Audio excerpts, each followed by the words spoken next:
All right, today we're going to jump into The Stolen Bacillus. It's this really clever and, you'll see, surprisingly funny short story by the sci-fi legend H.G. Wells. And it kicks off with a setup that feels like it could be ripped from today's headlines, asking a question that is just as chilling now as it was over 100 years ago. I mean, seriously, what if? It's a terrifying thought, isn't it? Some lone wolf extremist gets their hands on a biological weapon, something that could just wipe out an entire city.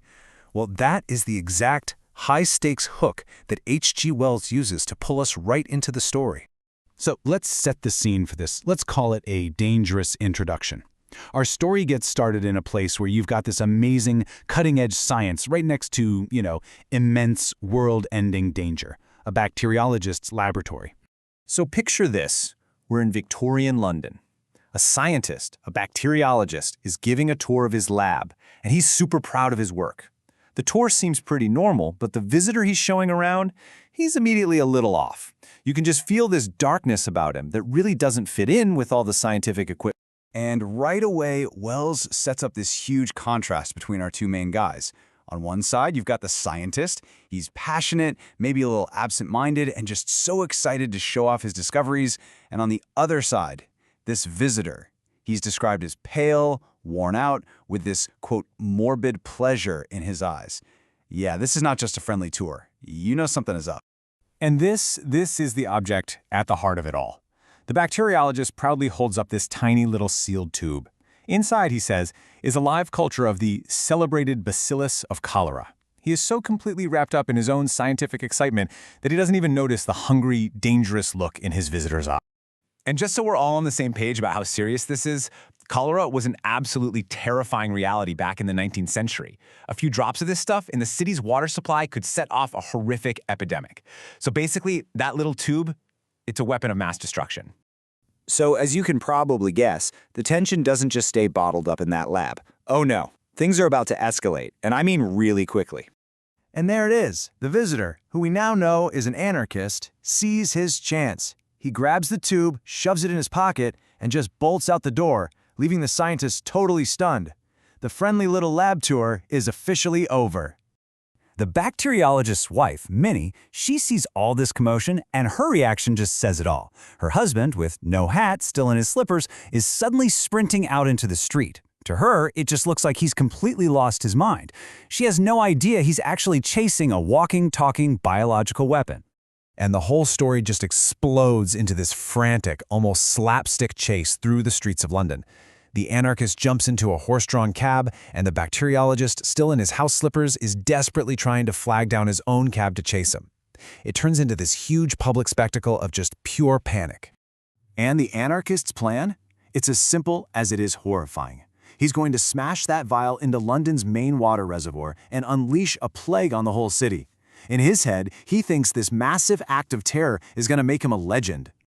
And so, the chase barrels towards its climax. The anarchist feels like he's being cornered, but in his mind, his moment of terrible, history-making glory has finally come. This is what we'll call his martyr's mistake. You have to imagine this guy, inside the cab, he's ecstatic. He's thinking about all the people who ignored him and how they'll finally have to recognize his power. He decides, okay, if he can't make it to the reservoir, he'll become a martyr for anarchy and be the plague's very first victim himself. As the bacteriologist's cab starts to close in, the anarchist knows it's now or never. He can't escape, so he decides to unleash the plague right then and there, starting with himself. This is literally what's going through his head as he gets ready for his final grand act. He has completely bought into his own deadly fantasy. He sees himself as this heroic, tragic figure in a story that he himself is writing. So he does it, he breaks the little glass tube, swallows the liquid inside, and shouts triumphantly, "Vive l'anarchie! Long live anarchy." And then he just stands there on the pavement, laughing, waiting for the bacteriologist to arrive and see the beginning of the end. But the end, well, it is not what anyone expects. The story takes this incredibly sharp turn, away from terror and straight into absolute absurdity. So, what happens to our would-be martyr? Does he collapse in agony as the cholera takes hold? Nope, not even close. Absolutely nothing happens. Because the stuff in that vial, it wasn't cholera at all. The bacteriologist finally catches up, he sees the broken glass, and he just starts laughing.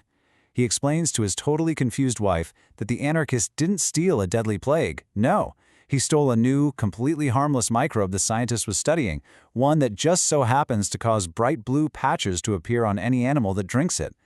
So the anarchist hasn't doomed London, he's just doomed himself to turn blue. And that twist, right there, that's what makes this story so brilliant and so memorable. It's not just some thriller, it's a fantastic piece of satire. You know that feeling when a story builds and builds all this incredible tension and then completely pulls the rug out from under you with a ridiculous ending? That's an anticlimax, and H.G. Wells is an absolute master of it. So, what are we supposed to take away from all this? Well, Wells is cleverly showing us that this whole terrifying plan was built on a simple, almost silly misunderstanding. The anarchist fanaticism was completely disconnected from reality. It's this amazing takedown of extremism, showing that these big, world-changing ideologies are often based on, well, not knowing what you're talking about. And that leaves us with a final thought, doesn't it? The story is this perfect reminder of the huge gap that can exist between what we fear and what's actually real. It kind of makes you wonder, how many of the deadly plagues we all worry about in our own lives are really just blue kittens in disguise?